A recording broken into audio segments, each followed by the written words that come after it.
right, greetings. Happy Monday. Welcome to the Steve Deace Show here live and on demand on Blaze TV, radio, and podcast with Todd Erzin and Aaron McIntyre. I'm Steve Deace. Hope you had a great weekend. We're brought to you by, I guess we can now say, the new hit film, King of Kings. I'm going to have more to say about this on Pop Culture Tuesday tomorrow, but I had a chance to see it in theaters yesterday for Palm Sunday. And if it's not a masterpiece, it's about as close as you can get to being one without being so. It is spectacular, and I think it's the best gospel presentation in a children's film I have ever seen. I mean, I choked up several times. So you can get your tickets now. It was the #1 new release in theaters over the weekend. All right, The King of Kings and the device of using Charles Dickens telling the story to his own son, it actually worked out even better than I thought it would going in. Get your tickets today, angel.com/Steve. That's angel.com/Steve, an all-star award-winning voice cast at angel.com/Steve. Also, don't forget, you can get the latest issue of Frontier. That's the Blaze's new high-glossy magazine throwback to back in the day when we had a country worthy of such magazines. Well, we're trying to make America great again, and we're trying to make magazines great again as well with Frontier. Get the latest issue when you subscribe to Blaze Unlimited. It's our new subscription tier where you get dedicated customer support, VIP treatment, all kinds of early access exclusivity to events and members-only content, premium experience for those who just demand more. And one of those mores you get is Frontier. You can get the second issue exclusively with a Blaze Unlimited subscription. Now go to blazeunlimited.com/Deace. That's blazeunlimited.com/Deace. And you'll get a discount there at blazeunlimited.com/Deace. All right, coming up on today's show, we'll be joined by our good friend Bob Vanderplatz here at the bottom of the hour with some surprising news that hit Friday afternoon, right in the middle of our show, in fact. That has some national repercussions. We've got an Ask Me Anything coming up next hour as well, and we'll be joined by our buddy Seth Gruber on what is going on at Biola University, which purports to be, quote, the most comprehensively Christian university in North America, end quote. And yet it just puts somebody in charge of the university who, I don't know how else to describe this, but just marketed a liar and a murderer to the church. Is there another way to describe this? There's more coming out this morning about him that Seth will fill us in. All right. We'll get into that with Seth Gruber coming up at the end of the program. Until then, however, let us begin as we always do with Aaron's rundown of what happened while we were away. What happened while we were away, brought to you by the tariff war rolls on. President Trump posted a clarification yesterday on certain electronic exemptions to his tariffs against China, saying on Truth Social, quote, nobody is getting off the hook for the unfair trade balances. There was no tariff exception announced on Friday. They are just moving to a different tariff bucket. This morning, chip-making giant NVIDIA announced plans to build their supercomputers for the first time entirely within the United States. Before that announcement, here's what former Treasury Secretary Janet Yellen had to say about reshoring American manufacturing. But I really think that's a pipe dream and not something that is likely to be accomplished. And Trump National Economic Council Director Kevin Hassett is bullish. Everybody that the president has talked to in this space has made commitments, big commitments, hundreds of billions of dollars, up to trillions of dollars, to onshore the foundries that we need to make sure that America has great semiconductors, the best semiconductor industry in the world, and actually very, very secure national security as well. And so right now there are things that are coming online that we negotiated last time, and then there's a horse race to see who can get here the fastest. And I think that the horse that wins that race is going to have the biggest prize. Moving on, an immigration judge in Louisiana has ruled that graduate student at Columbia and pro-Hamas organizer Mahmoud Khalil can indeed be removed from the country on national security grounds. On the case of that gang member who some say was mistakenly deported to El Salvador, here's White House Deputy Chief of Staff Stephen Miller. A district court judge said unconscionably that the president and his administration have to go into El Salvador and extradite one of their citizens, an El Salvadorian citizen, so that would be kidnapping, that we have to kidnap an El Salvadorian citizen against the will of his government and fly him back to America, which would be an unimaginable act and an invasion of El Salvador's sovereignty. So he appealed to the Supreme Court, and it said clearly, no district court can compel the president to exercise his Article 2 foreign powers in any way whatsoever. DOJ called me after that Supreme Court ruling, and they said, this is amazing. We won this case 9-0. We are in excellent standing here. So this has been portrayed wrong for 72 hours in the media. They said the most a court could ever compel you to do would be to facilitate return, which would basically mean if El Salvador voluntarily sends him back, we wouldn't block him at the airport. We would put him back into ICE detention, and then he would be deported either back to El Salvador or somewhere else. The Supreme Court said that is the most the government can be expected to do. So we won the case handily. The misreporting on this has been atrocious. Okay, Secondly, I appreciate he was the not, no, Bill, it's important. He was not mistakenly sent to El Salvador. Okay, so do you... Over the past few days, footage has emerged of increasingly dramatic and aggressive deportation actions from Immigration and Customs Enforcement, including this from Colorado, where ICE raided a pro-illegal immigration parade. Also in Colorado, Democrats in that state's legislature are pushing for a bill that would take custody away from parents who refuse to use their own children's preferred pronouns. Republican State Representative Jarvis Caldwell spoke in opposition to the bill. So you can call it hate or whatever you want. I'm a parent. I love my kids.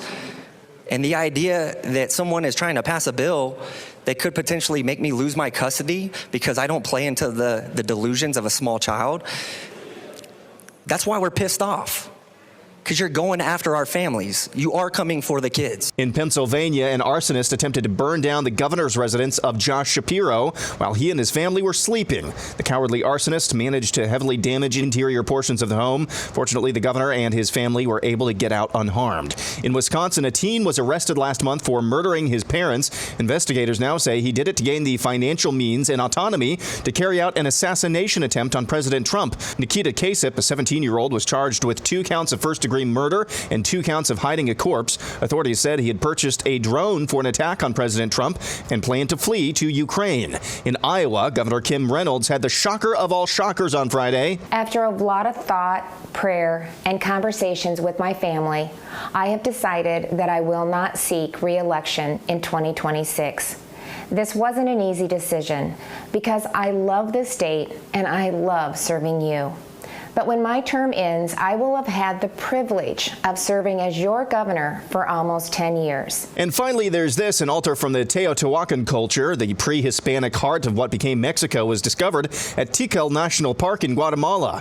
Archaeologists say the altar was used for human sacrifices, especially of the child variety.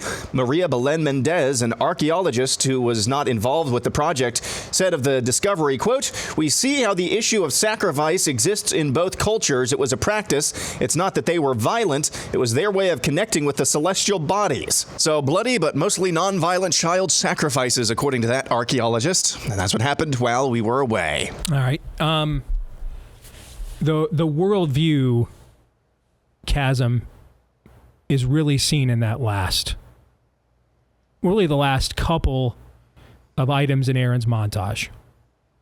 And number one, every culture in the history of humanity has practiced some form of ritualistic systemic child sacrifice. There has never been a human culture that did not.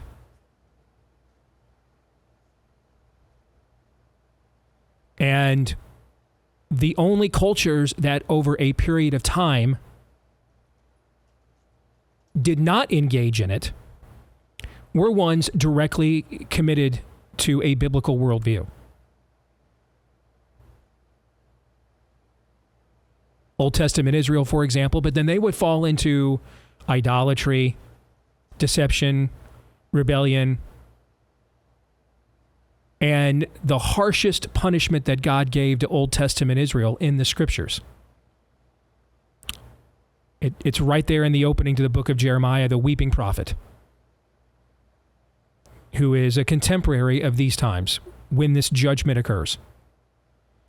And Jeremiah references that the Israelites went down into the valley of Topeth. That is an ancient Hebrew word that loosely translates to hell. They went down into the literal location they went to was called the Valley of Ben Hinnom. And they went down into the Valley of Ben Hinnom and they sacrificed their babies to demons. We go into great detail about this in probably the most riveting scene in our movie Nefarious.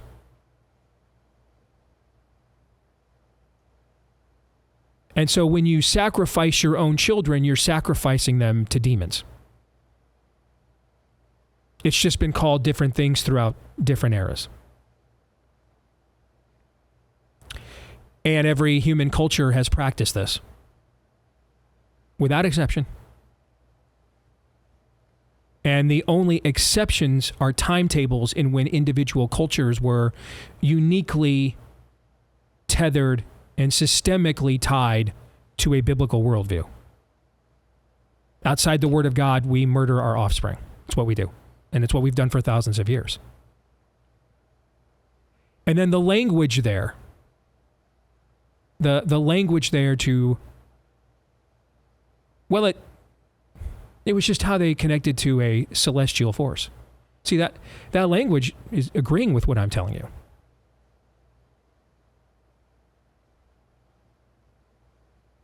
So just as we went from abortion should be safe, legal, and rare to why does someone else's abortion impact your life?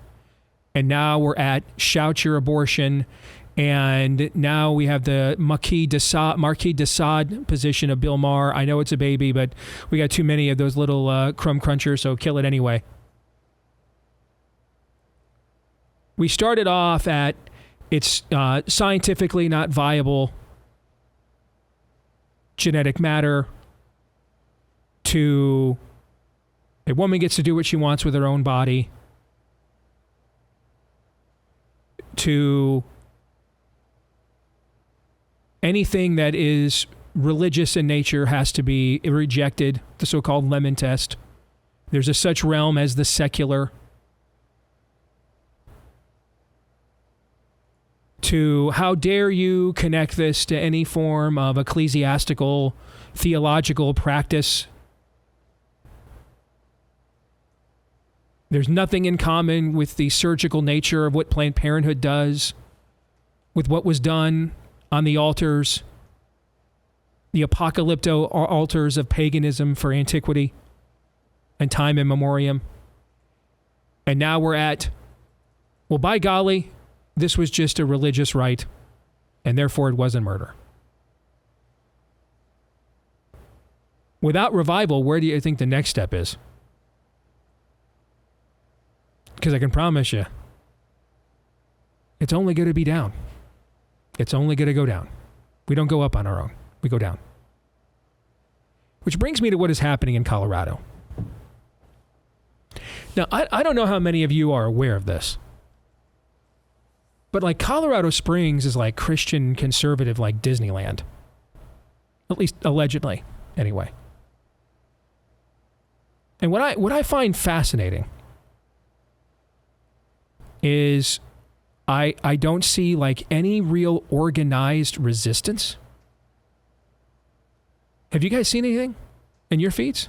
I've been actively looking for it. Any form of organized resistance to these barbaric laws they're trying to pass in Colorado, that we can take your kid and mutilate them against your will, and if you won't let us do it, we'll throw you in jail for it. You see anything in your feed? No, nothing that's exceedingly public, no. Huh.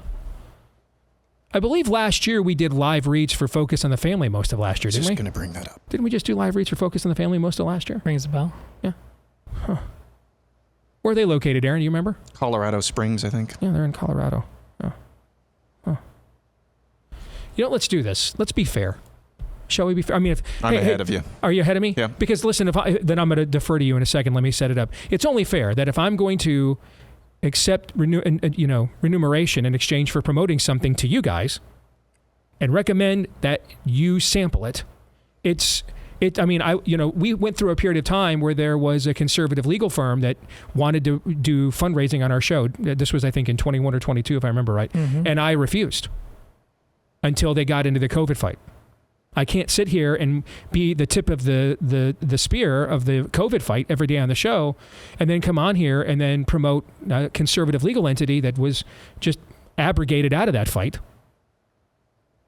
It insults your intelligence, harms our credibility. It's clear we're just doing it for money. Some things should matter. Money matters, but there are things that matter even more, right? Oh, yes. Correct. All right. So similarly, I mean, we spent a good deal of time last year. I mean, I'm aware, I know that Focus on the Family knows what our show is, and they felt the need to spend money promoting their platform on ours, which would seem to indicate they think we either have a bigger platform than them or reach a platform that they would like to reach that they on their own cannot, right? I mean, you may have a great podcast, but if it has 500 listeners, I'm not going to spend the money to promote myself on your show. I've got more audience than you. That's just simple math. We all recognize how market economics works here, right? Sure. Okay. So I find it curious. I've heard nothing from Focus on the Family or really anybody from the state of Colorado at all saying, hey, last I checked, which was just this morning, there was one other program rated that is topical in nature in the religion category on iTunes. There is one other program that is topical current event in nature with a biblical worldview rated ahead of us in the religion category on iTunes. That's Dr. Albert Mohler's at the Southern Baptist Convention. That's the only one. I mean, I would venture to guess we would probably be top 5, 10 size shows in America hosted by an outright evangelical. Yeah. In terms of one that is engaging current events and topical issues. Think that's a fair estimate, Aaron? Probably somewhere in there? Yep. You'd think they'd be beating down our door, right? Because we get all kinds of guest requests, Todd. I mean, we're doubling up guests. You're pushing people out weeks, months. We can't even honor everybody because of all the pitches we get, right? So you would think people, whatever's going on, whatever organization, pushback, fight, resistance against mutilating our kids against our will and throwing us in prison for refusing you, you would think we'd be at the top of the list of people that folks would be beating down their door saying, hey, can we come on? Can you clear out some space for us to highlight this, help us get the word out, et cetera, et cetera, et cetera. Yeah. Yeah. And I got emailed yesterday or texted yesterday by William Wolf, who has a friend working in this third hand that he wants to connect me with. And that's it. That's it. Nothing. Nothing from nobody. Nothing. And I mean, Focus on the Family thought enough of our show that they gave the Blaze thousands, knowing what it cost for a live read on this show or thereabouts, thousands of dollars is what they gave the Blaze last year in order for me to promote their podcast with Jim Daly on a regular basis on this show much of last year. So, Aaron, you said you're ahead of me. By all means, I will now pass the puck to you. Yeah, I've gone through Jim Daly's feed. He hasn't really tweeted or retweeted since January of this year. Went through Focus on the Family's feed. There's nothing about this story. Went to their newsroom on their website. There hasn't been any news releases since 2023. There is one story about understanding LGBTQ curriculum and what you can do as parents to combat that. That was from January of this year, but there's nothing present or urgent on their website, giving them the most benefit of the doubt. You know, maybe they have an inflexible or inelastic production schedule, so they didn't know that this was coming. They taped a bunch of content beforehand, but you would think, I mean, there's other organizations that I've tried to find in Colorado. I think Colorado Family Action or something like that. Maybe they're active, but they certainly aren't on social media, at least from what I've been able to find. It's really puzzling, and that's putting it kindly, that there aren't organizations or large voices in Colorado. I mean, Focus on the Family would be the one, you would think, in Colorado of all places. I know it's a national organization, but this is in their backyard. The Family Leader is a national organization by all accounts. I mean, they have arms, tentacles that have national implications. They are actively involved every single day in our legislative process. It's very puzzling, and that's putting it mildly and kindly. I just typed, how many evangelicals are in Colorado into two AIs. Both, well, you know, I'll just give you the first answer I got, whichever one came to me first. This is Google's AI. In Colorado, approximately 26%, that's 1 out of every 4 people, identifies as evangelical Protestant. The Religious Landscape Study indicates that 52% of adults in Colorado identify as Christians, with evangelicals making up a substantial portion of that group. What about you guys over on the Catholic side, Todd? Are you seeing anything, priest or anything that you follow or anybody that is saying, hey, you know, sound the shofar thing on this bad boy? We're dealing with some real darkness here. Have you seen anything? I have not. Huh. Grok estimates there's about 1 million evangelicals in Colorado, is what Grok estimates. That's Elon Musk's AI. Can you hear that right there? Listen carefully. Listen very carefully to this. Oh, you heard nothing? That was my point. You heard Jack and his good friend Squad. That's what you heard. Nothing. And I'm sorry, but if people are going to give you millions of dollars to build a theme park / campus for your ministry, and it's literally called Focus on the Family, for goodness sakes, and the state legislature is saying, we're your family now.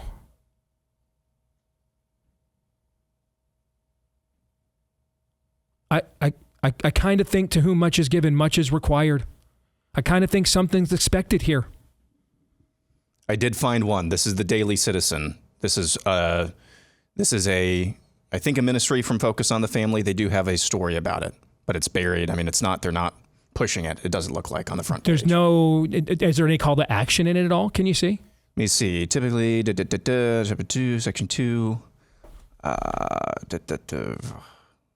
No. It's just a write-up. In other words, just words. Just words. It's just words. No work. Nothing tangible, nothing of substance. No real leadership. It's just words. What are we doing here? What are we doing? What even is this?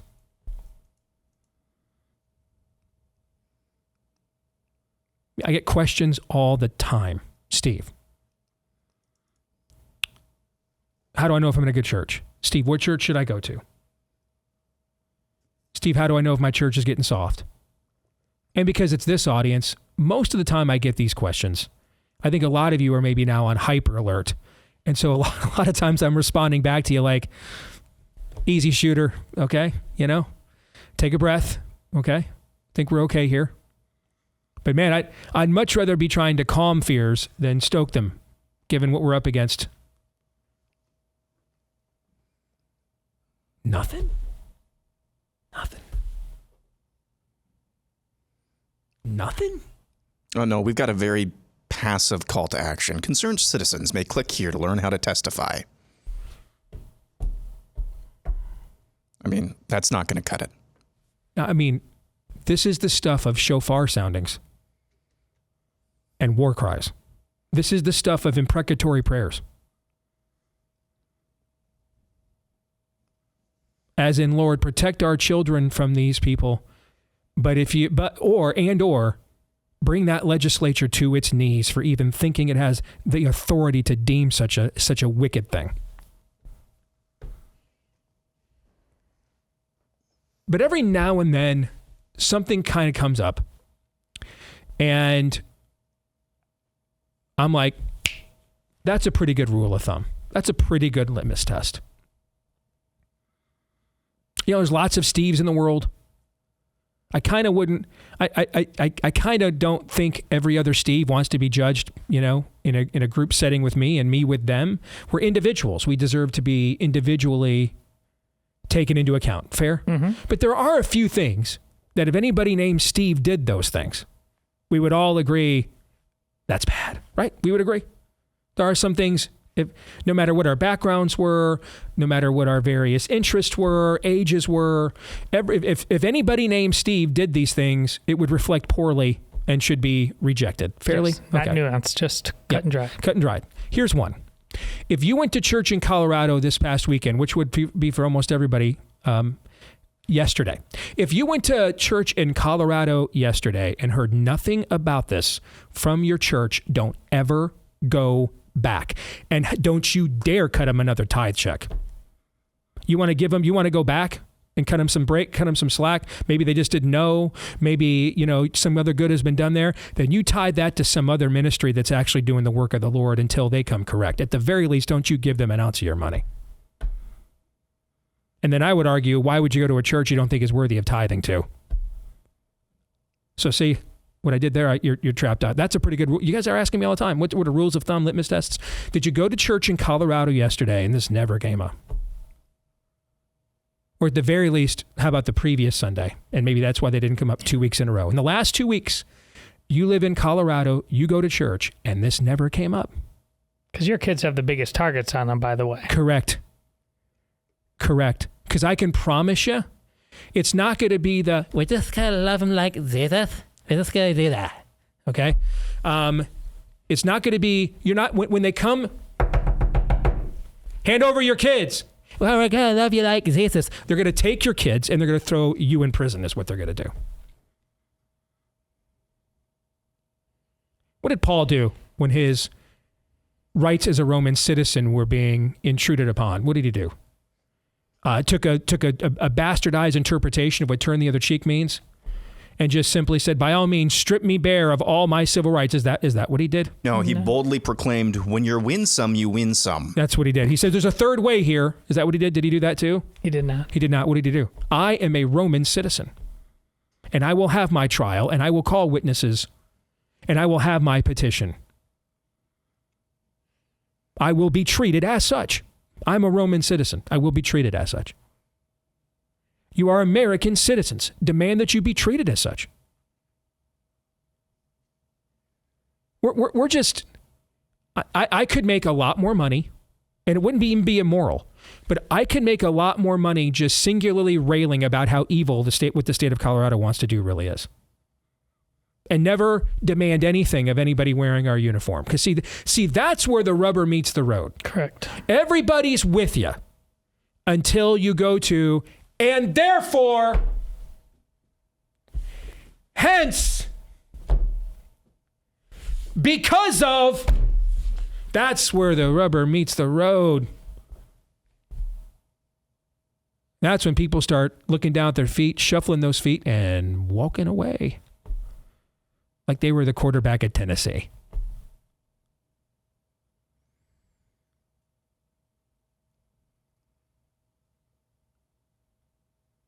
That guy, Paul, you ever notice these little transitions? He goes has these really in-depth, dense theological explanations. And then they usually conclude with, and therefore, because of, hence. This is now what is expected. This is not a pondering exercise. This is not a contemplative exercise. You want an endless contemplation? Follow Buddha. Go to the Dalai Lama. He's not any good in a fight either. Plenty of places to go for that. And frankly, too many evangelicals have concocted these megachurches in the suburbs that are nothing more than places of contemplation. They are, in many respects, evangelical monasteries. And just as you had no idea what was going on with the monks in the castle 50 miles yonder on Tuesday at 1 o'clock, other than they were probably just sitting there contemplating something and handwriting more scripture that no one could afford to read. What in the world goes on in these buildings? At this point, what goes on at 1 o'clock on Sunday? What goes on? My bad. I'm asking too much. Before we get to 1 o'clock on Tuesday, can someone tell me what goes on at 1 o'clock on Sunday? 9 o'clock, 10 o'clock Sunday. Noon? Sunday, what is it? Sunday, what is it? It's fitting that yesterday was Palm Sunday. No doubt. Because I think it's a lot of give me Barabbas. I think Correct. That's what's going on there. Correct. We're just going to love him like Jesus. We're just going to do that. You mean the one they tortured beyond recognition, then hung to death to asphyxiate to death on a tree? You willing to love him that much? Because I kind of think his version of love him like Jesus and your definitions maybe don't match up. This is real evil. And I'm just tired of just saying, hey guys, here's the evil, here it is. And it's time to say, because of, therefore, hence, what are we going to do about it?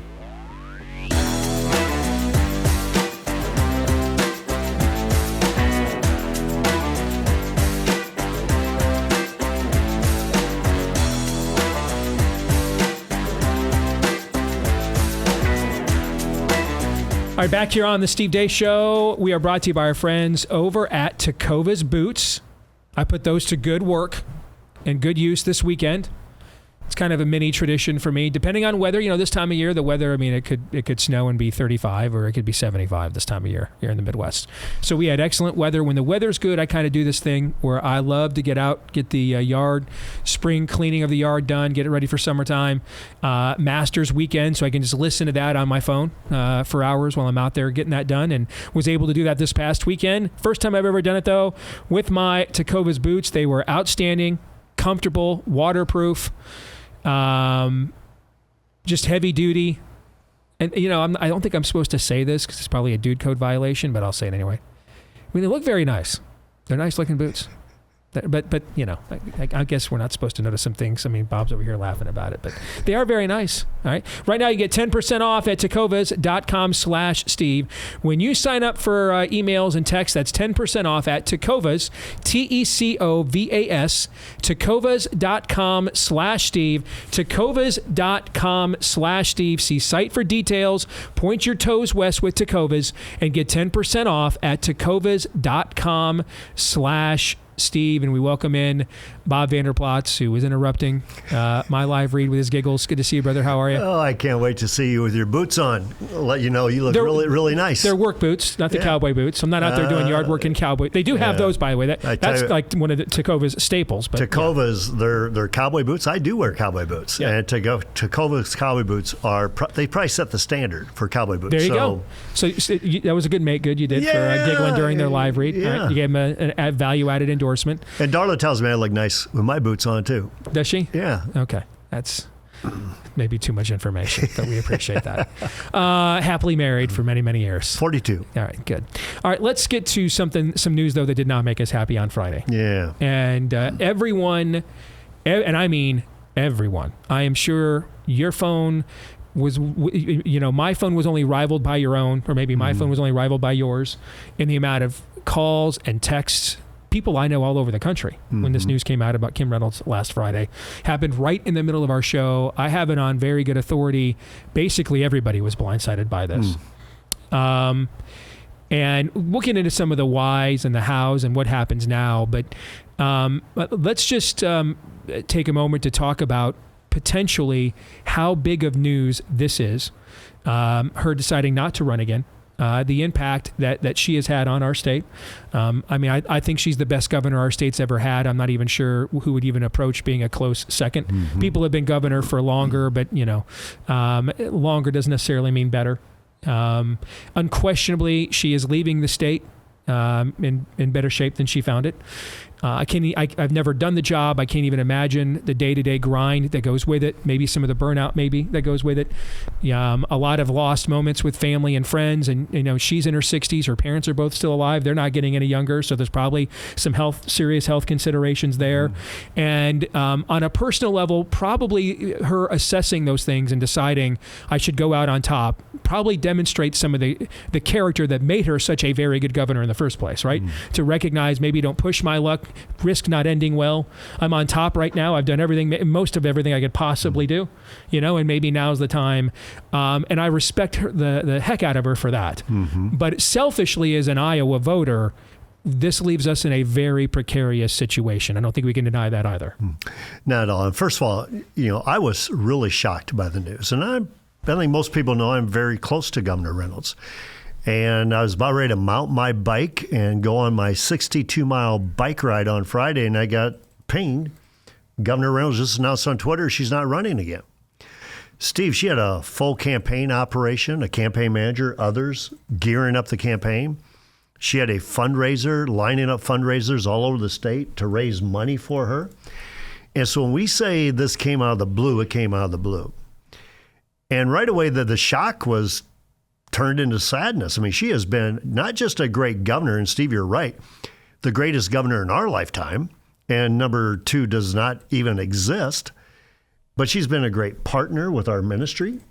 She's been a great friend with Darla and me. It's not like we're losing Kim. She's still alive. She's 65 years old. Her and Kevin are just really good people and really good friends. And yeah, it could be her parents who are aging, and obviously that requires more needs. And I know that Governor Reynolds would take that very serious about her parents probably having more needs. But also, as you know, now as a dad and a grandpa, and me as a dad and a grandpa, you're not getting any younger, and all of a sudden you want to spend time with kids and grandkids, right? But she still has a very, very passionate interest for the state of Iowa. And when I watched her give an impromptu press conference at the annual Easter egg hunt at the governor's mansion, and she got very emotional. I mean, she broke down. And she's a passionate person, so she's prone to get emotional.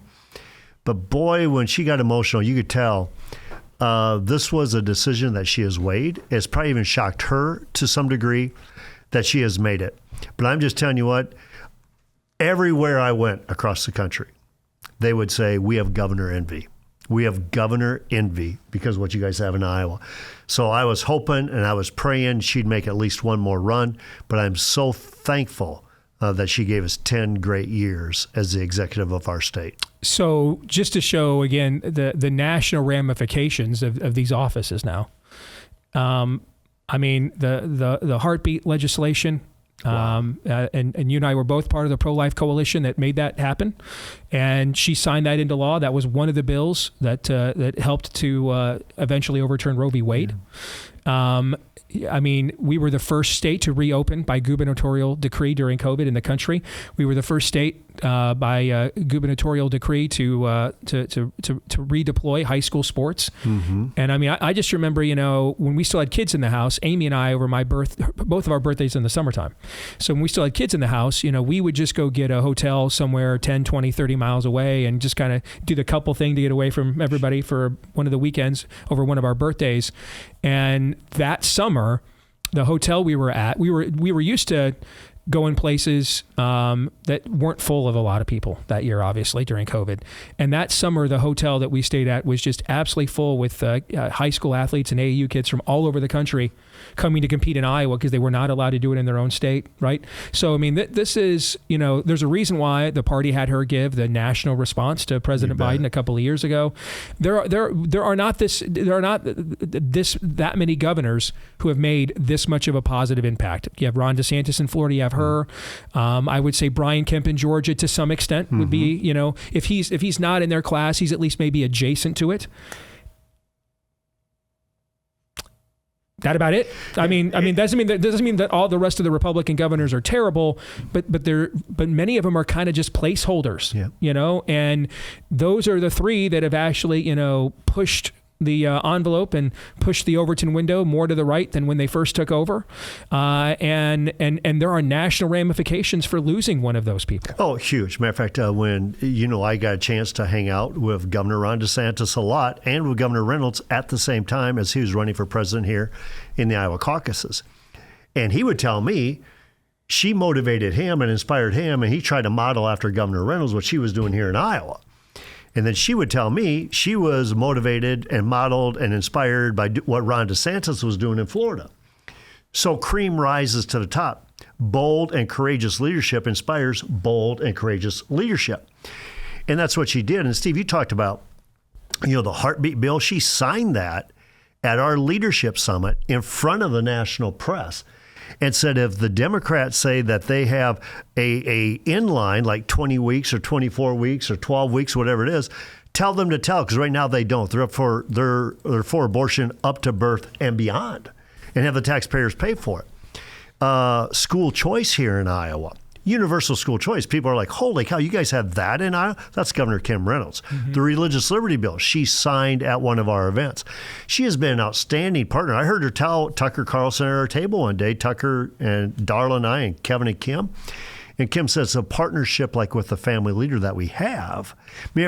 She was so willing to give credit away.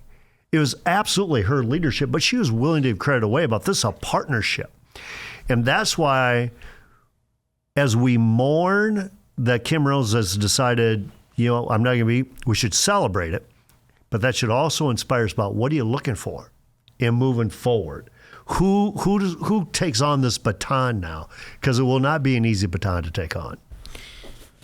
So we've got a few minutes here. Let's let's move forward now, because I mean, when I first started at WHO, this was at best a purple state. And when I first started in local radio and getting involved in local politics here in Iowa. So what year was that? That was 06, 07. So to give you an example, in 06, 07, though, you had a Democrat governor. Right, I was just going to say that. And you had a Democrat legislature. Yeah, they had both chambers. The Democrats almost had 60 votes in the House. There were only 17 senators, Republican senators, in a 50-seat Senate. Okay? And so this idea that, once you turn things, it just kind of stays that way is not true at all. Not at all. I mean, you and I and others have been involved for a decade in trying to turn this state red. It's a relatively new thing. We worked very hard. We made a certain amount of progress. Like we reversed our legislature, for example. We had the historic fight against the judges. But the two ingredients that kind of put us over the top was Trump's appeal to rural voters. With his appeal to rural voters, we got them to vote Republican for the first time. A lot of times they'd vote with us like on the judges, but they would not vote for us as, if you ran as a Republican, because they just thought Republicans were corporatists and hated their guts. And along comes Trump with his more populist economic message, and you see 30 counties that voted for Obama once or twice are now solidly red. Okay, and you look at the other situation I would say is Kim's leadership. Kim took a lot of things that we had proposed and pontificated about for years, turned them into policy, school choice, women's sports for women, things of that nature. The recent throwing out of gender out of our code. She made those things policies, and because she governed well, those things became now realities, right? And so the opposition here. The Democratic Party in Iowa right now is effectively dead, but that is not a permanent status. Not at all. And I can promise you, between the fact that they will be heavily motivated to orange man bad vote in the midterms next year, on top of that, now they're thinking over there, hey, the queen is dead. We have an opening here. And you and I both come from an athletics background, and we both know, therefore, that a lot of times it is the belief that you have a chance that ultimately leads to you having a chance later on, right? They believe they have a chance now, that there is an opening there now. Okay? Well, without question. And I would say yes, and there's one more yes. You also have the pastors invading that Capitol right now. I mean, for the past dozen years, the pastors have been going up to that Capitol. The church has been authentically engaged. When the church is authentically engaged, any pollster would tell you when that happens, you're not going to lose elections. So you got to get them authentically engaged, but around a person like a Kim Reynolds, or around a person that says, this is about common sense, not about crazy, like Donald Trump, then those things come together. But the Democrats, you're right. Take a look at Wisconsin. That election just happened a couple weeks ago, that Supreme Court. Trump carried Wisconsin. That Supreme Court race, they lost by 10 points. The Democrats won that by 10 points. In a special election here in Iowa, Trump carried a district by 29 points. The special election, we won it, but by 3.5 points. So when you start looking at, can things move quickly? Of course they can. And Rob Sand, the state auditor, holds a statewide office. He has $10 million in the bank. He's going to come off with fiscal integrity, the taxpayer's watchdog, and he's winsome, and I'm going to be this common sense kind of guy. To say that Iowa would not elect a guy like Rob Sand, and he's using school choice in the rural areas to motivate Republicans to vote for him versus the Republican candidate, there's a real opportunity for the Democrats to step in, and that's why you cannot take this vacancy for granted. And it's another reason why we desperately wanted Kim to run for re-election. The pattern we have seen for several years now, this is the inverse of the Obama era. In the Obama era, when he was at the top of the ticket, we could not beat them. But when he was not, removed from the power of his persona, his policies were not very popular, and his party was routed in every midterm election that over the 8 years that he was president. Okay, and we're seeing kind of an inverse of that right now, but it's internal, meaning that our people, there is not a great high regard for the Republican Party here, and frankly, many other places in America. When there is strong leadership at the top, all right, when you have Brian Kemp, Ron DeSantis, Kim Reynolds, and to an even greater degree, of course, Donald Trump, then our people show up in support they have of them. something to vote for. And the numbers you just quantified indicate this. You bet. But when those people are not on the ballot, our people are not turning out. We have gotten consistently annihilated in special elections and midterm elections for the last several, or at the very least disappointed. The exceptions to the 2022 midterm disappointment were where we had strong governors. Iowa and Florida, we had strong governors to the top of the ticket. All right, Trump is way more popular than the Republican Party as a whole, and so you're going to need to nominate somebody that that understands the base, because their base on this news will be max lit. And they right are now desperate for a win. Yes. Desperate for a win. And they have a candidate right now with $10 million in the bank, a statewide office holder. So what I'm saying is, do not take this race for granted, the opening that Kim just gave us. But then, two, as we look, it's not just getting the right quote-unquote Republican, it's getting the right person in that office. Someone who's called, someone who's capable, someone who's got the chemistry to lead right now and can actually deliver the bold and courageous leadership building on Kim's legacy, not being a drawback from Kim's legacy. So I've got a minute here. I would be remiss if I did not ask you this then. All right. You've run for it before. Is this something you're interested in? My audience will want me to ask you. So no, I mean, and I got obviously pinged over the weekend a lot about, are you interested in running? Matter of fact, some of the people that didn't want me to run before now are like, you should run now. Mm-hmm. And this would be your time. And what I've told them, I said, this is a great time for everybody to take a Lamaze breath. This is not a call Darla and I feel in our heart at all right now. The call we feel in our heart is the family leader right now. But what I would say is I will not close the door on God. After the Iowa Hawkeye football season or the college football season, I will take a look at the field to say, where are we at?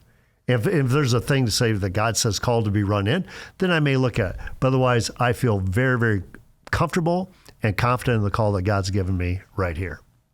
Bob, good to see you. You guys have any quick thoughts here before we go to the break on what you just heard? All the analysis is correct, and it makes it all the more chilling that we can't really put any names or faces except tears on who the logical choice would that be. This is a frustration. We need a bench. Mm-hmm. 10 years is a long time in the world of politics, but creating a bench takes even longer. It takes even longer, as we're seeing here. And so I pray for the state. I know I am, because we're kind of left in a lurch right now. Love Kim Reynolds, love Governor Reynolds, but it's time to really start to batten down the hatches and really start to winnow the field of who we're thinking about next. Thank you, Bob. Thank you, guys. God bless. Yeah, same to you. When we come back, it'll be your turn to ask me anything. Stay tuned.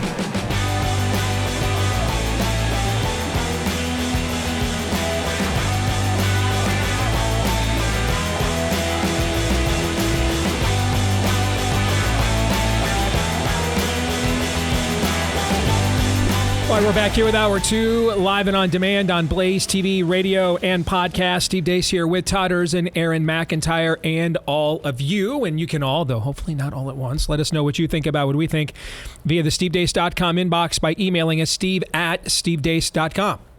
That's DEACE. Like us on Facebook, MeWe, and Gab. You can follow me at Steve Deace Show on X, Instagram, and TikTok.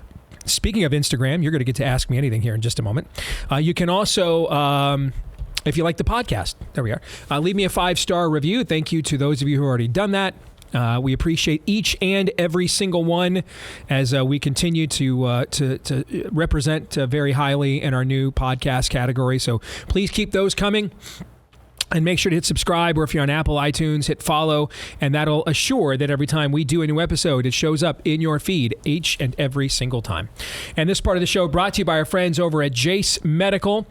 They came on board a few years ago in the aftermath of COVID, deeply concerned about what had been done, the agitpropping, the deconstruction of venerable medications like hydroxychloroquine and ivermectin that had saved millions and millions of lives prior to COVID, now being taken off the market at the potential that they might also be helpful against COVID, because that would get in the way of emergency use authorizations and billions of dollars and treating you as an onboarding human test subject for a quote-unquote vaccine that doesn't actually even work. And that's why they created the Jace case, because there's other venerable medications out there. Maybe if you do that to ivermectin that you gave a Nobel Prize to, why wouldn't you do it to amoxicillin or doxycycline? And so that's what the original Jace case was and still is. You can get a backup of those venerable medications, because you can't trust the people who said you can't have ivermectin, but you can have a drug that was a failed cancer drug with a black box warning, and it also won't work against COVID, but it may greatly enhance your risk of renal failure. You can't trust these people at all. Just can't. So you can trust Jace, because they're just back to basics. And then you can also now expand it as well. I mean, they've got an ever-increasing menu of options. So if you want to expand your Jace case or just go with the OG, get 10% off or a discount. I don't know if it's 10%. I don't know what the discount is. It's a discount. All right. You get a discount with the promo code Deace at jace.com. Might even be more than that. I don't know. Jace.com, Jase is where you can go. Jace.com. You will get a discount of unknown exactness when you use my last name, Deace, at checkout. Promo code Deace at checkout for jace.com. And now we'll be joined at the bottom of the hour by Seth Gruber. What is going on at, quote, the most comprehensively Christian university in North America? We'll talk about that with Seth Gruber at the bottom of this hour. But now it is your turn to ask me anything. And we have questions from our followers on Instagram. And since my oldest daughter, Anastasia, she runs my Instagram account, she is the one that actually selected the questions. Todd, have you seen any of these yet? Nope. Aaron, she just took them directly to you? Yep. All right, so I told Anna, pick any 15 questions you want. I'll get to as many of them during the half an hour we have here as I can. And then what remains, we will answer in the overtime today for subscribers at blazetv.com/Deace. All right, we will begin with Stephen Haw Baker. You going to run for governor, please? I have always said the only position I would consider running for is governor. I think it's ultimately the most important and impactful position in American politics right now, in terms of the ratio of power that you can wield, and how much that can directly influence and benefit people's lives. It does not have the overall power and influence of the presidency, for example, but as you see on a day-to-day basis with President Trump and the judicial coup that he's up against, and then there was the health bureaucratic coup he was up against, and there was the intelligence community coup he was up against. Okay, it's just the amount of points it takes to implement your agenda as president. Remember when Trump said, hey, no trainee soldiers? And who was was it Milley? Was he the general? Was like, yeah. Yes, cool story, so. bro. Was that Milley that did that? No. Or was it somebody else? It was somebody. Did what? When Trump, in this first the training thing? That was James Mad Dog Mattis. Oh, yeah. Now, Mad Dog said, we've got to have the slippers and bras and panties brigade here. What are you thinking here? Okay. Yeah. The amount of bureaucracy that exists between you and the ability to implement your policies is, and much of that bureaucracy, as we have learned in recent years, is just overrun with traitors and lifelong bureaucrats. But I repeat myself. And so the opportunity to turn a state into a direct interposition against that is something I've always been attracted to. So I'm not going to lie and sit here and say it's nothing I haven't thought about since last Friday when this news came out. Okay. But that's something that I would, and a lot of that, frankly, too, is I know the field of candidates or know of them. Nope. Let me just give you one name. Congressman Zach Nunn. He doesn't have a last name. He has a brand. Because Nunn is exactly what he's done his entire time in Congress. None. He's done none. Can you give me one thing he's done? Not off the top of my head. No. None. He's done none. And I think you have to understand what time it is and what the other side is going to do. I don't care if you nominate the last Democratic governor we had, Chet Culver, to be the GOP nominee for governor next year. The minute he becomes the GOP nominee or anybody else, they will instantly be the biggest racist, misogynistic, xenophobic, homophobic bigot that ever lived.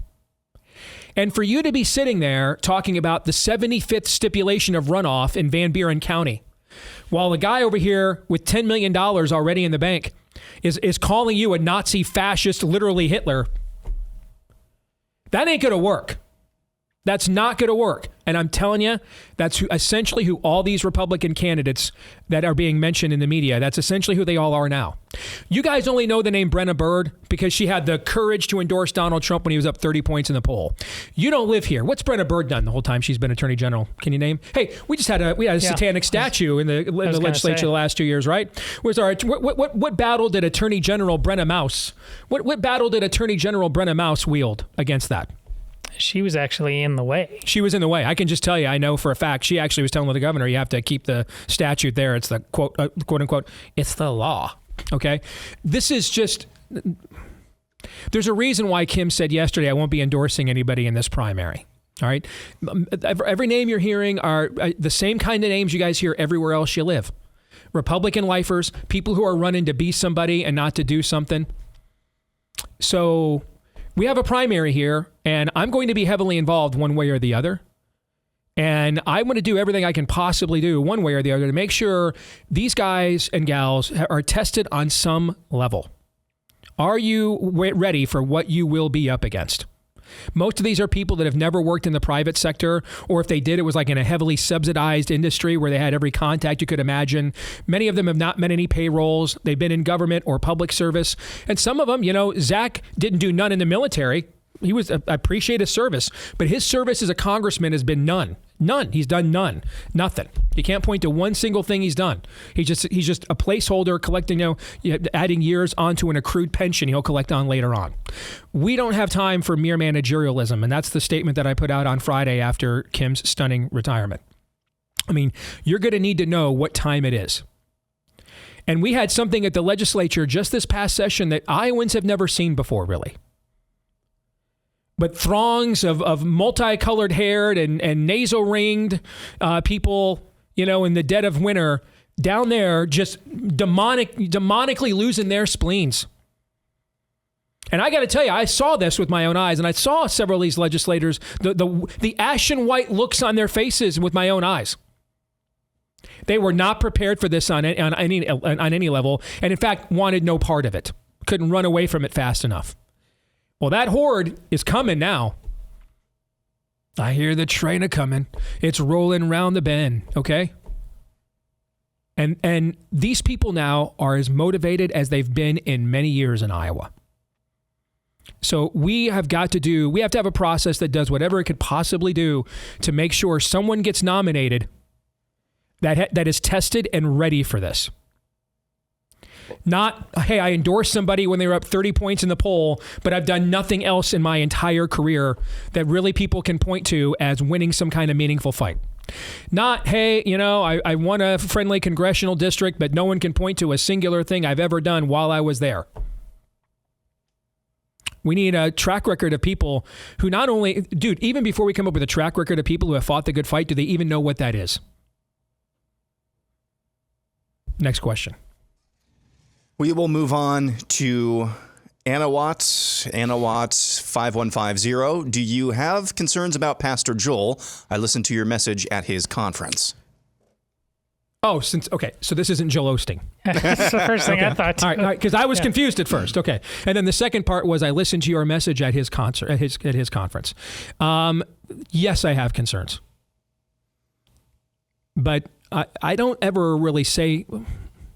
There's not much, I may put it a little more bluntly, even privately, but these guys working for me will tell you, there's not really much that I don't say publicly that they know privately. I may tell them something privately before I will say it to you publicly. They may know what I'm going to say about something a few days or a few weeks before you know, but by and large, the basis for what is said on this show, is it really all that much different than what you guys hear from me privately day after day? No. So, yes, I have concerns. I expressed those concerns in the two talks that I did. I did a panel, and then I spoke afterwards. I have the opposite concern too, which is go back and listen to the opening monologue to this show. How many times have I had to do that monologue in the history? We're going on 20 years of doing this show. How many times? Where is the church? Where are you at? Where are you at? Hello, McFly, is this on? How many times, Aaron, how many times you grew up listening to me on HO? How many times I do that monologue? At least once more. At least once more. That's just, how many times do I have to do this? At least once more. Exactly. So I will tell you, I'm really not in much of a mood after 20 years of saying, are there any men left?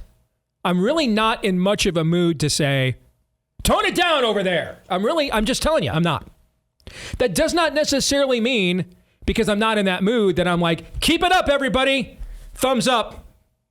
Couldn't have done it or said it better myself. Those aren't the same thing. But I kind of think we need to cultivate some more aggressive instincts, not less so. I just don't think this is the period of time for knock it off over there, take the Ritalin. I just don't think it's time for that. But I also think that God still takes loving your neighbor as you love yourself very seriously. And this was the heart of the talk that I gave at that conference. And that talk is supposed to be up here in a couple weeks, I'm told. And what it is, we might even play it on the show so you guys can hear it for yourself. Because yes, I have been harping on the fact that we have replaced love the Lord your God, all your heart, soul, strength, and mind, replaced it with love your neighbors, you love yourself. And that's a heresy. That's bad. But that doesn't mean that love your neighbors, you love yourself is still not a thing. It's still the second most important commandment. I kind of think that's pretty important. It's very important. You know, the Masters does a unique thing where the runner-up gets listed uniquely as well. I mean, the runner-up greatest commandment, I kind of think is still a pretty greatest commandment. Can I get a witness? Amen on that. Amen. Still important. And I think here's what I can say. We just had a generation where God made it very clear. Being nice, he was not going to bless being nicer than God. If you want to be a hireling, you'll get your reward in full. But in terms of actually having prophetic significance, that before you sold out was apparently probably the real reason you went to seminary in the first place. There's nothing there for you. The salt has lost its savor. It's been trampled out. No use but to be thrown underfoot and trampled out. We cannot make the opposite mistake in our era, which is we are now just devoid of love for people. I agree that what we call empathy in our culture is toxic, but we're devoid of understanding of people and the struggle of the human condition. And people are just automatons that can automatically morally behave better without any mercy or any grace at work in their lives at all. I can promise you God won't honor that either. That's just the opposite mistake. And I do think people like Joel and his group, and I'll say this to you guys now, because I've said it to I wanted to go to the event and I wanted to say it to their faces first. I do think they risk that. I do. And chances are, without accountability, they'll fail that test. And you know why? Because without accountability, folks, we all fail the test. We all have to have accountability. Next question. Next, we go to Jimmy, who asks, how long do you think the quote-unquote pain will last in Trump's plan? I assume we're talking about the tariff war. What's the current pain threshold we're feeling? 0 right now for me. Yeah, I mean, anyway. I mean, if remember that I might have a different answer if I was a small business owner. Right, you know. right. Remember that story when was it in Pennsylvania? I think it was a local media outlet went to the Amish community and asked them why there's no COVID here. You guys remember this? And the leader of the community said, "Well, we don't have TV." Remember this? Yeah, I do now. Okay, do you remember this? I do now. All right. If you didn't watch any cable news at all, yeah. Okay. All right. What would you think the pain level is? We had a few days of discomfort last week. Many of those losses were realized by the end. Were realized and made whole by the end of the week. So, really, the pain is whether or not you think the administration's messaging is disciplined and consistent, whether it annoys you or not. Again, if you're not watching this stuff constantly on TV and following it all the time, how much pain is there really? Now, would we have had a different answer to this question at this time a week ago when those losses were not made whole and realized yet? Sure. Now, the pain, there will be continued uncertainty. I mean, in fact, I would anticipate you're going to have some level of uncertainty well into next year. I think Trump is going to try to reset as many things as he possibly can before the midterm elections of next year. So there'll be tinkers, resets of resets, trying to create the best economic environment as possible between now and the midterm elections of next year. Because if we lose that midterm election nationally, his presidency is effectively over. It will look like what it looked like his last year in office, where he still had great foreign policy successes, where he could unilaterally act there. Like the Abrahamic Accords actually happened in 2020 is when they were actually certified. But his domestic agenda was basically dead. And that will happen here too. And he knows that. And the president knows that. And I think that's why you're seeing him work. He looks leaner. Looks like he's dropped about another 20 or 25 pounds. All right, he's doing press conferences at 2 a.m. I think he understands. Even better than we possibly could, that he has a window right now between now and this midterms to accomplish as much as he possibly can. And if he doesn't, then he won't get to accomplish very much after that midterm. So I would be prepared for uncertainty, which, by the way, is a great segue for our friends over at BIRCH Gold. All right. I just made the argument why I think uncertainty is going to continue. Well, the president did specifically exempt gold and silver bullion from the tariff war that we're having right now.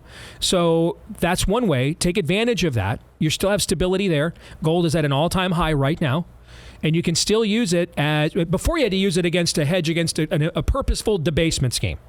So the previous administration was purposefully debasing the economy. All right. This one is purposefully disrupting it.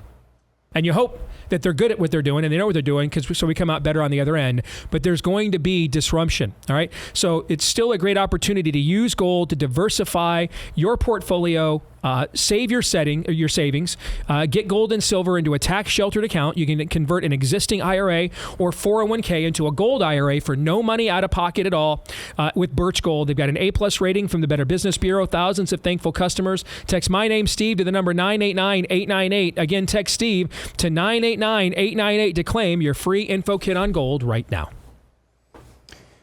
Isn't uncertainty kind of part of the plan of disruption? That is the point. I just saw it put perfectly. It's not like they were not talking about this. Trump ran on purposefully disrupting and reordering the global trade and economic conditions. Mm-hmm.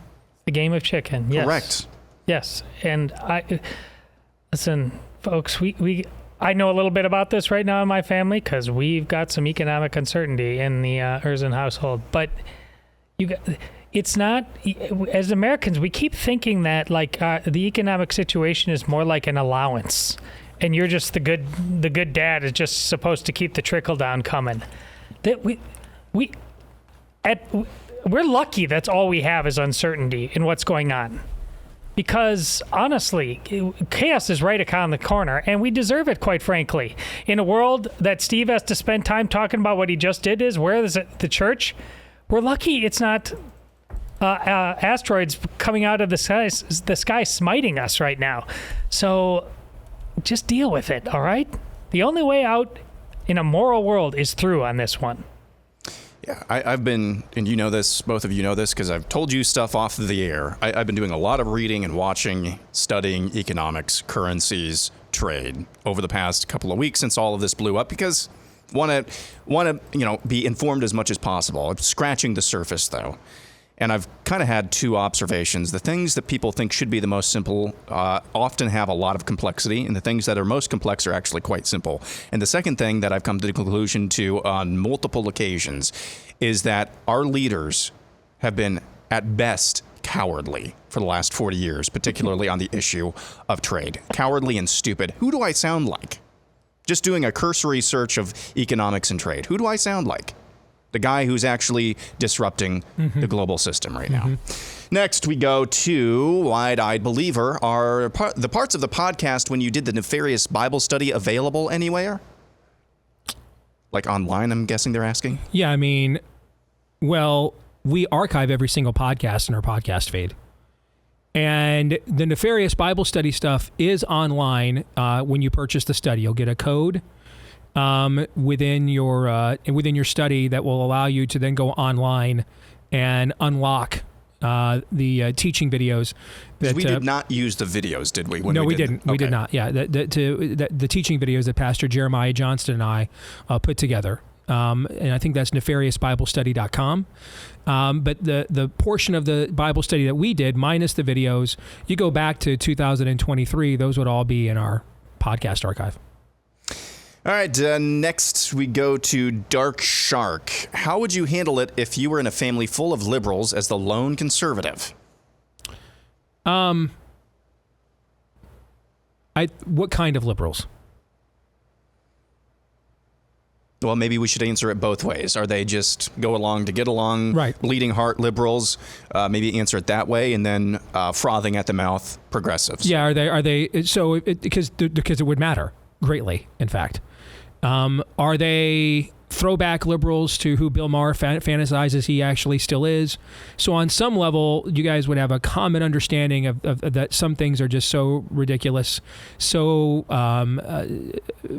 specious and false, they can't be abided with.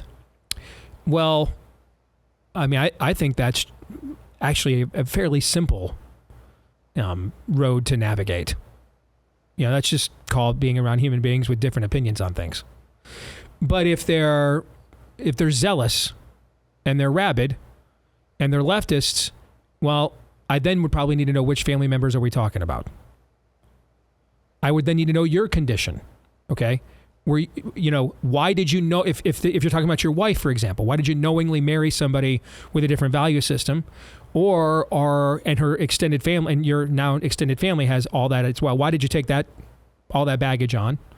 And then number two, though, could it be that you were one of them, and then you saw the light and had a change of heart? Okay, because the first part, I mean, that's the ditch you chose. I've got nothing for you. I mean, at that point, that you know that you chose that. You walked into that with both eyes open, thought the relationship was worth it. So that really kind of comes down to your individual relationship, and I don't know the other parties well enough to give any kind of advice whatsoever without more specifics, other than, there's a story in the Old Testament where a group of people lie to the Israelites and claim to be from a foreign land. And they make it look like they traveled very far and everything else, okay? And they say, hey, we've heard about your God and how he is leading you to conquer all the people of Canaan. And we just want to make sure you guys don't do aggressive expansion to where we live. And so we want to cut a deal with you right now, a peace deal with you right now. And the Israelites, of course, don't consult God on this and just decide on their own, oh yeah, that's a great idea, we'll make that deal right now. And it turns out the whole thing was a ruse. They're actually one of the people from within the very country in the land they were called to conquer. Now, you know what God says to the Israelites they now have to do, even though they cut that deal and it goes against what he told them to do? You know what God told them, the Israelites, to do? Do you guys remember that story? He told them they'd honor it. Hey, your yes is your yes, your no is your no. You made the deal. So you won't get to conquer those people. You will have to give them a place. You cut the deal. So if you married into that knowingly, that's kind of what I would say. You cut the deal. You made that accommodation. And, I'm not saying don't have any dignity and any boundaries, but you already knowingly walked into that. So I don't know without more specifics, what advice to give.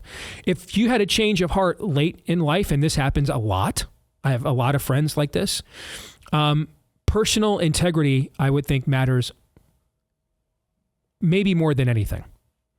Your willingness to have humility about what you believe in recognition to who you used to be and what you used to believe. Modeling that. Admitting when you fall short. Admitting when your side is wrong. Well, Steve, they'll never return that. It's not an exchange. It's a testimony. You're establishing credibility. And yeah, you've taken the side that claims to have higher moral standards, which means you now need to embody what, Todd? That. Which means, yeah, there's going to be a double standard. There's going to be things that they won't have a problem with saying or doing to you that you'll have a problem with saying or doing to them, because they're under no auspices to love their neighbor as they love themselves. You are. So,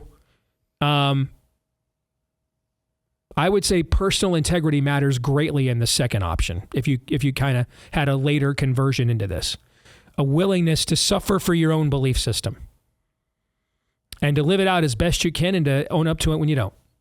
I would urge that more than anything else. Going back to our first segment, this just popped up in my For You feed. I don't follow this guy, but he follows me, so I guess maybe he's familiar with the show. He's a pastor at Ridgeline Church in Castle Rock, Colorado. Chris Goebel is his name.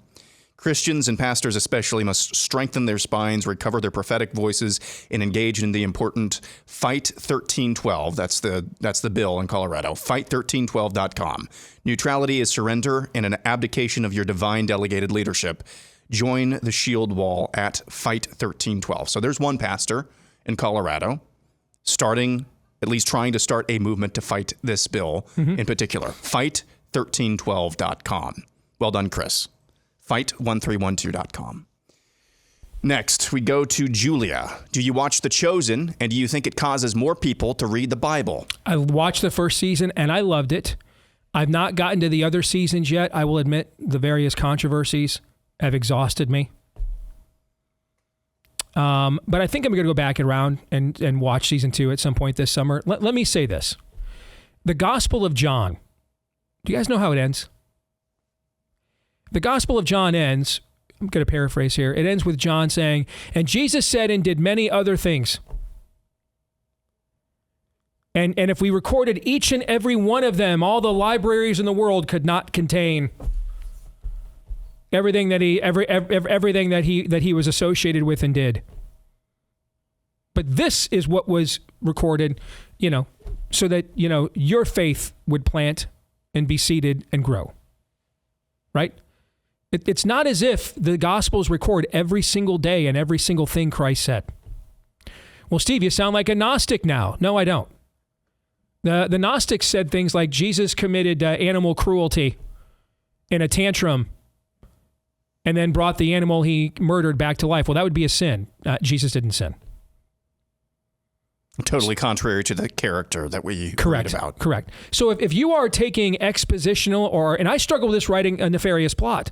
I had to take some form of expositional artistic license to write a novel based on a biblical worldview, okay? And I did my best as I possibly could in deep prayer and humility to make it line up with the biblical narrative as best as my imperfect temporal mind could, okay? But the idea that, the only thing David said is that the Amazon's supposed to do a series, and all they do is everything David is associated with saying. Or Christ, that they had other days. We don't record every day of these people's lives. And so does the artistic license line up with a biblical worldview? If it does, you shouldn't have a problem with it, even if you don't like it. And if it doesn't, you should reject it, even if you do.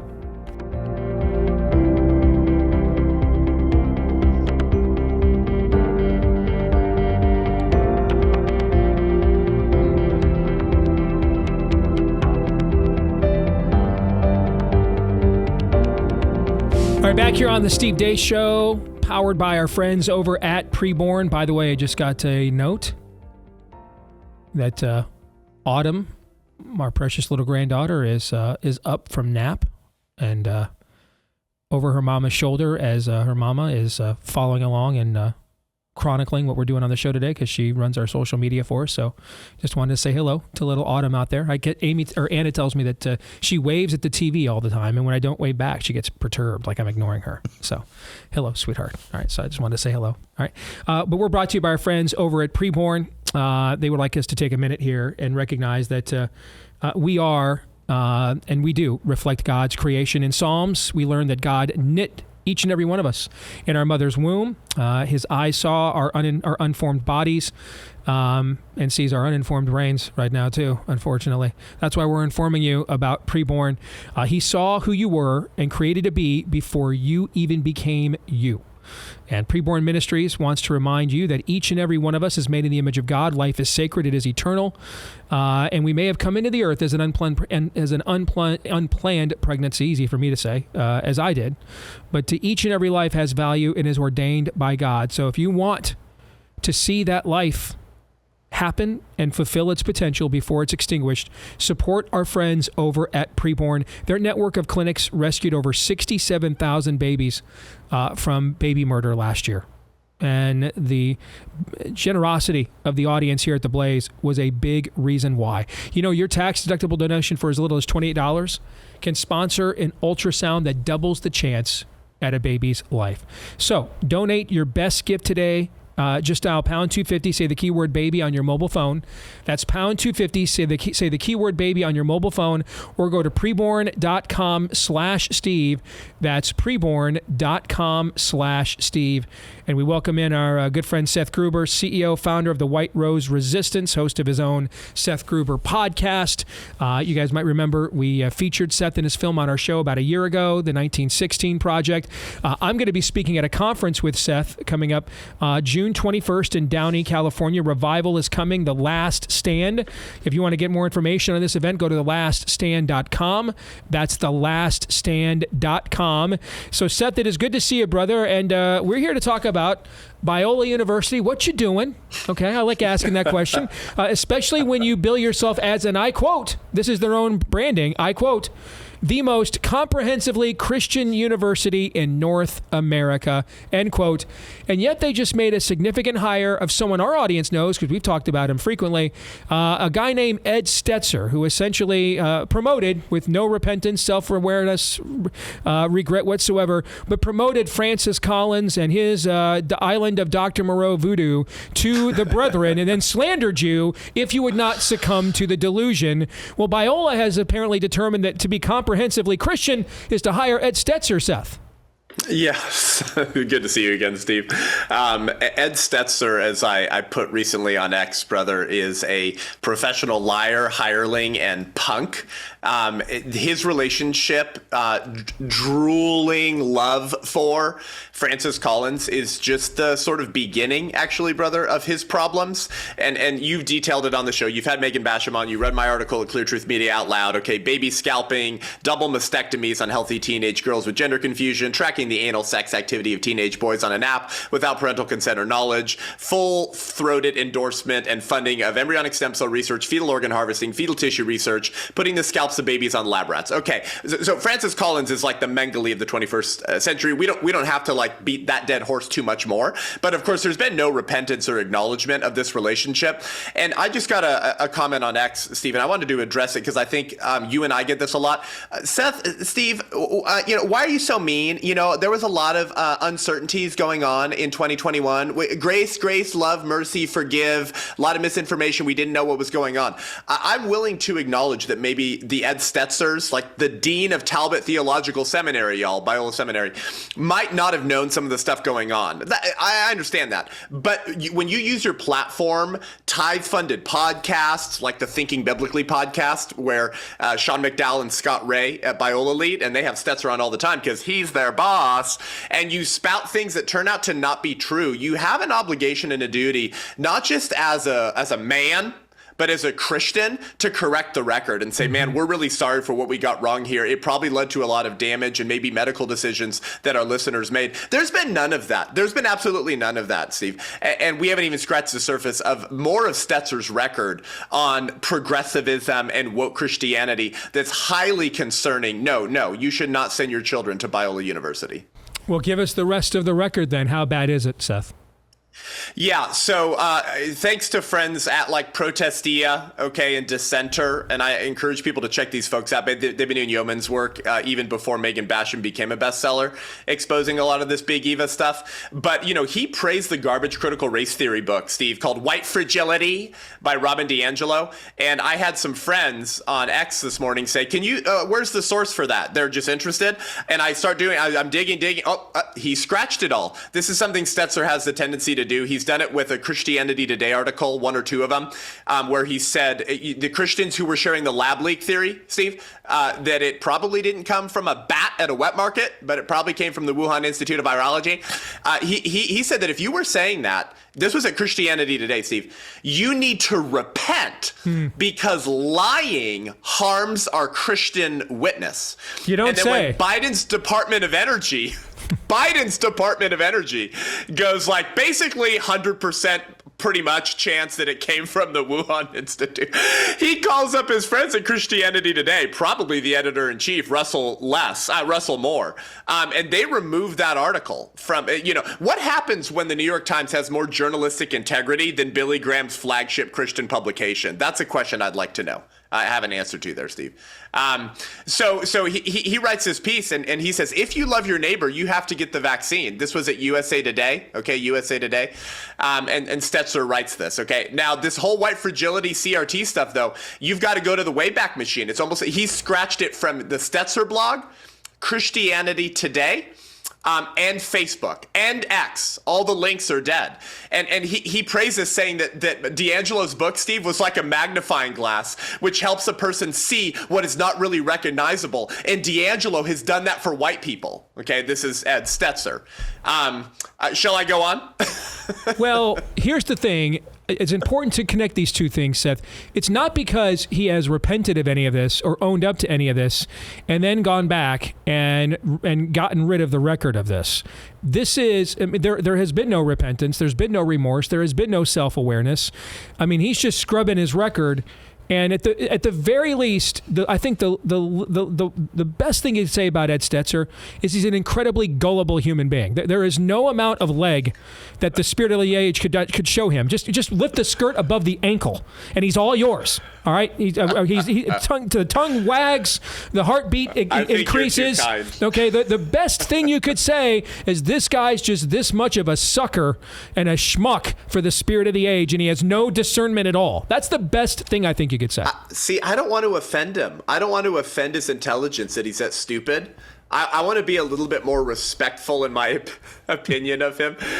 Is that, like, Ed, you're just too smart. I actually think you're pretty smart. I think you're pretty sharp. I think you're kind of like Gavin Newsom. You're an incredibly gifted and skilled political operative, okay, who goes wherever the wind's blowing. So I want to actually honor his intelligence probably more than you do, which means that the answer to this is a far more concerning answer. Yeah, it's way more sinister. If you're right, it's way more sinister. That's right. Yeah. It's by design. Gosh, let me see if I can do this quickly. He smeared and attacked Sean Foyt for holding public worship services. Remember, let us worship, mm-hmm. Sean Foyt. After we learned that you could burn down the country and it was mostly peaceful, Stetzer never condemned mandates allowing strip clubs, abortion centers, and weed dispensaries to be essential services and fully open. But let's attack Sean Foyt, who's preaching the gospel in the public square and holding worship services and breaking mandates. Okay, Stetzer wrote that article called "If You Love Your Neighbor, You Have to Get the Vaccine" at USA Today. No apologies, by the way, to maybe the pregnant women who got the jab because they honored and believed. Stetzer's a very influential figure. We should do a whole episode another time. But you know, he has this podcast called Church Leaders. That's the one that he had Francis Collins on. He's like Fauci, Steve. He fails upwards. He fails and gets promoted his entire career, basically. That's kind of who Stetzer is. And I got a comment on my ex the other day, Steve, of someone saying, a young woman saying, I got the jab because of Stetzer, because I followed all of his stuff. And it's really led to some negative health outcomes for me. And I screenshot it and I said, thank you, ma'am, for sharing this. And we're going to try to get that in front of Stetzer. So he writes all this stuff basically saying, go do this. And if you don't, you hate your neighbor. Of course, the vaccine that was in every case tested with aborted baby cell lines. When he was dean at Wheaton, oh, that's right. He used to be a top dog at Wheaton before he went to Biola. Stetzer attacked pro-life speaker, a friend of mine, Ryan Scott Bomberger of Radiance Foundation, after pro-life students hosted Ryan at a pro-life event, and he smeared him and apologized in an email to the woke offended students who didn't like what Ryan had to say about the abortion industry and the racism of the abortion industry. Stetzer smeared John MacArthur on a Sunday morning when MacArthur provided helpful medical data, clarifying to his congregation and pointing out, Steve, the CDC report that only 6% of COVID-19 deaths actually occurred from COVID-19 exclusively. And Stetzer immediately replied to this and said, dear pastors, we are not medical professionals. Let's not pretend otherwise. And then, how about this? Recently, he admitted to his employees, Sean McDowell, the son of Josh McDowell at Talbot, and Scott Ray, who lead the Thinking Biblically podcast, which is a Biola podcast, Steve. Stetzer, who's now their boss, said on the podcast last year, he said, I was actually an advisor on the He Gets Us Super Bowl ads of 2024. Yeah, where typical leftist intersectionality power struggles were happening, like priests washing gay guys' feet or pro-lifers washing murderous mothers' feet. Interestingly, there were no like DOJ people washing the feet of J6ers. It was so interesting that every intersectionality power struggle caricature in the Super Bowl ads was something that furthers the notion that what's really a threat, what's really a threat to America and our democracy is anything that is to the right in our politics or to the right in evangelicalism. And so there's your brief summary. I could say more, but of Ed Stetzer, the boss of Sean McDowell, which is why Sean McDowell's very quiet on all of this stuff happening, why he hasn't talked about Big Eva or Megan Basham's book, and the dean of one of America's quote unquote flagship seminaries, Steve. What's the benign, innocent explanation for why Stetzer keeps getting these kinds of appointments, Seth? So I don't know last time when you had me on, because I go on these riffs and you're so grateful to let me do that, but I can't recall if I talked about the screw tape letters. There's this interesting, I just reread it again because it's so prescient, it's so insightful. And Screw Tape tells his junior demon Wormwood, he says, as the humans have said, active habits are strengthened by repetition, but passive ones are weakened. The longer he feels without acting, the less he will be able ever to act. And in the long run, the less he will be able to feel at all. I think that's what's happened to the Ed Stetzers, the Russell Moores, who used to be held up as stalwart defenders of orthodoxy and the least of these. They have been feeling the correct emotions without acting on those for so long now, for so stinking long, Steve, that they don't act at all anymore against wickedness. But when the spirit of the age keeps you in that position for a really long time, Steve, like feeling not acting, then eventually you'll never act. You'll become a spiritual degenerate blob of a couch potato who's only good for orthodoxy and never orthopraxy, although I'm not sure he's really good at orthodoxy either. So this is what I think Jesus meant by hirelings. Okay, Steve, I think these people are hirelings. What did C.S. Lewis say? Courage is not simply one of the virtues, but the form of every virtue at its testing point, which means at the point of highest reality. And so if you don't have courage, I don't care about what other virtues you have. If you're not willing to implement those and live those out when you're needed as a Christian leader, author, podcaster, institutional manager, then actually the rest of your Christianity is kind of useless, isn't it? I mean, why did Chesterton say, we're perpetually being told that what is wanted is a strong man who will just do things, but what is really wanted is a strong man who will undo things, and that will be the real test of strength. And that where are the men at Biola who are willing to undo what has been done, who's willing to stand against the progressive leftwards run of a formerly celebrated bastion conservative theological institution for the training of the next generation? They're seemingly not there. And I include my friend, and this is one of the first times I've said this publicly today on your show, Steve, including my former friend and somewhat mentor advisor that I would meet up with once a quarter, Sean McDowell. This is why Upton Sinclair said, it is impossible to get a man to understand something when his salary depends on him not understanding it. I just want to say it breaks my heart to hear that. And I used to say for years, Josh McDowell is one of the dudes I want to be when I grow up. It breaks my heart to hear that, but it needs to be heard. And so, Seth, that's why we had you, man. Thank you. Folks, if you want to hear more of this, you want to hear Seth and I together, go to thelaststand.com. That's thelaststand.com. Coming up June 21st in SoCal, right. Thelaststand.com. We'll see you then, Seth. Thank you. See you then. Thank you. 2-minute warning, guys. I got to tell you, I'm kind of spent after this show, so I'll hand it over to you. Yeah, he totally gets it. He was obviously speaking my love language. Listen, our faith is incarnate. It is that cross. Steve, you echoed it earlier on this very show, about a meditation. This is not that. We are meant to be hands and feet living this thing aggressively, because that cross, that is aggressive. That is an act of war against the evil of all space and time. We are meant to be a part of it. hence. The other words you said, therefore. This isn't complicated, and that's what's real tragic about this. This isn't Christian calculus. This is Christian arithmetic, and you just don't want to do it. You've got reasons.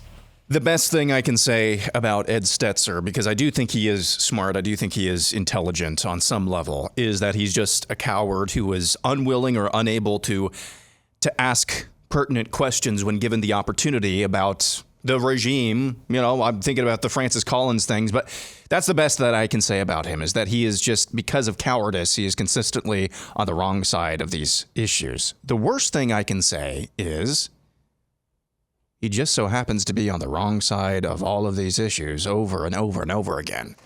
I knew what an Ed discernment's Stetzer, not bad. It's really good. Yeah, I was aware of who Ed, because I worked in Christian radio before I came to work for you.